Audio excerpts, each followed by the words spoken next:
In this video, I'd like to talk to you about Newton's third law. This occurs when two objects interact through what we will call action-reaction pairs. These are mutual pairs, and they also act on different objects. So you can see from this diagram, we have a person pushing on a box. The person is pushing on the box to the right, and the box is exerting a force equal in magnitude, opposite in direction, back onto the man. So we can state this in terms of the forces by stating the force of A onto B is equal to the negative force of B onto A. And again, all that's saying is A exerts a rightward force on B, well then B exerts a leftward force onto A that is equal in magnitude. So for these aforementioned reasons, an object cannot exert a net external force onto itself. Now you know when I say a net external force, that force will lead to an acceleration. So what I'm saying is that one single object cannot accelerate itself.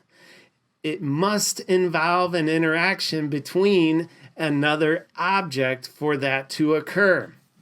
Which reminded me of this scene in the Dr. Seuss movie, The Lorax, where the Lorax is shown to lift himself away.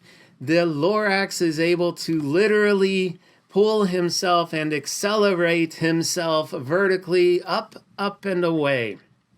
And in reality, that's not going to happen because there's only one object in that scenario, and there must be two different objects mutually interacting.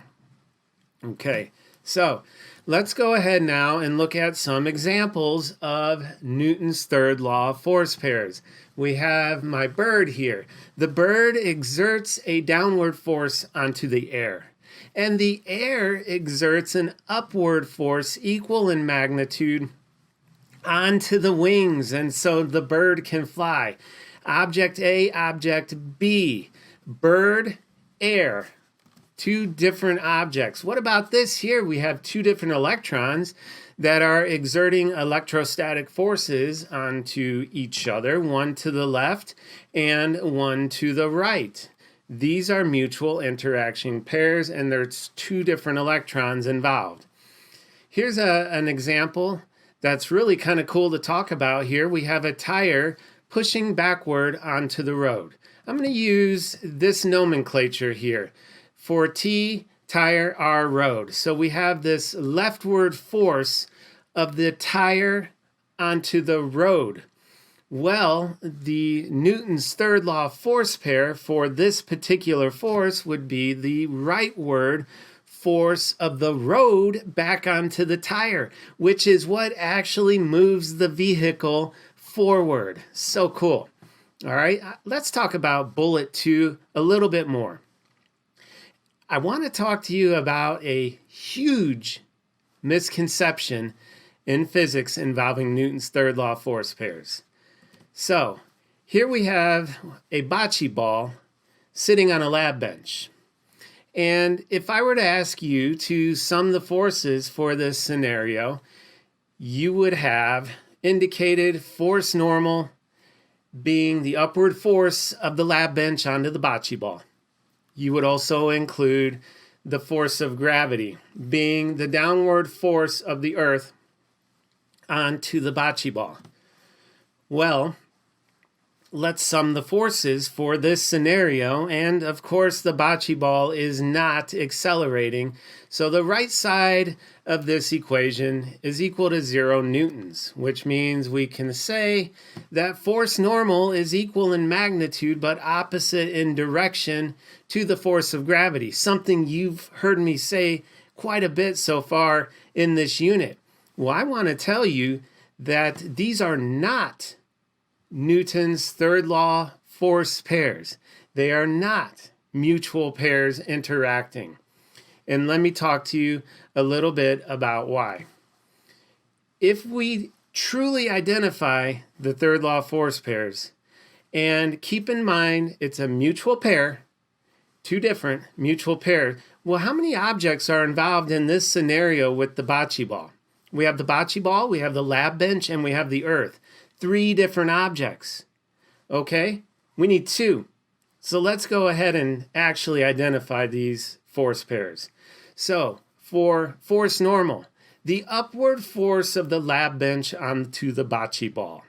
Well, the force pair would be the downward force of the bocce ball onto the lab bench. Object A, object B.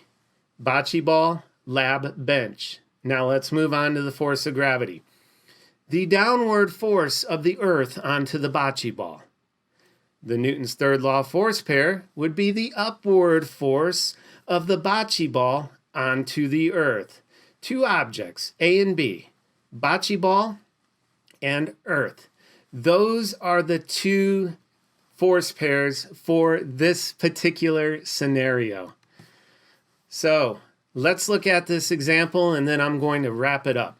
So we have a 0.5 kilogram ball that's rolling to the right, and it collides head on with a massive bocce ball. It's twice as massive relative to the object A ball.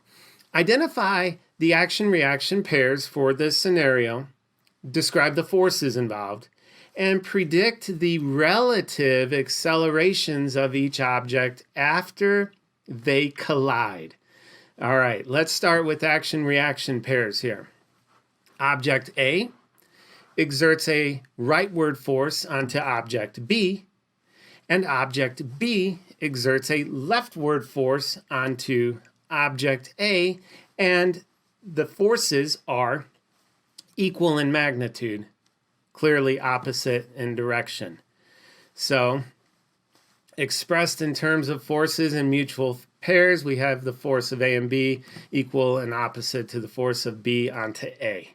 So now let's look at the relative accelerations. This is a great question here. Let's go ahead and consider the fact that what we're looking at is inertial mass. We're looking at and comparing, rearranging Newton's second law and solving for acceleration. So right here we have that rearranged, solving for acceleration, and I want to talk to you a little bit about the relationship between acceleration and the mass of the object. If we were to compare and look at a proportionality for this scenario, we could state that the acceleration is inversely proportional to the mass. Now let's look at our 2 objects. We have object B, which is twice as massive as object A. Well, if mass goes up by 2 times, then acceleration is reduced by 1/2. That's this inverse relationship here. Whereas if we look at object A, which is less massive, it will have an acceleration that is 2 times greater relative to object B. Now remember, the key here is understanding Newton's third law, being able to apply it to this scenario to identify that the force exerted is equal in magnitude. That's key. A lot of students feel that they can't make up numbers to help conceptualize a problem. And I keep telling you in class, it's okay to make up numbers. Keep them very simple. Here, I've simply identified the force to be 2 newtons. I thought that was a pretty simple number there. 2 newtons is the force, and it's equal for both A and B because they're mutual pairs. And so if we take 2 newtons and divide it by object A's mass, we get an acceleration of 4 meters per second per second. Now do that for object B. Remember in the numerator, 2 newtons is the same. And then go ahead and divide 2 newtons by the mass of the bocce ball, 1 kilogram, and you get 2 meters per second per second. that shows that indeed object A has 2 times the acceleration when compared to object B. And then you just need to go from there and understand that the forces are equal in magnitude, opposite in direction. Okay? Now, in this video, I've taught you about Newton's third law. We've looked at making claims and predictions about action-reaction pairs. We've gone through a number of examples of action-reaction pairs. And lastly, I've told you to challenge the claim that an object can exert a force onto itself. Remember the Lorax that lifted himself away. That's not going to happen. An object cannot exert a net force onto itself, causing an acceleration. And I'll see you guys in class.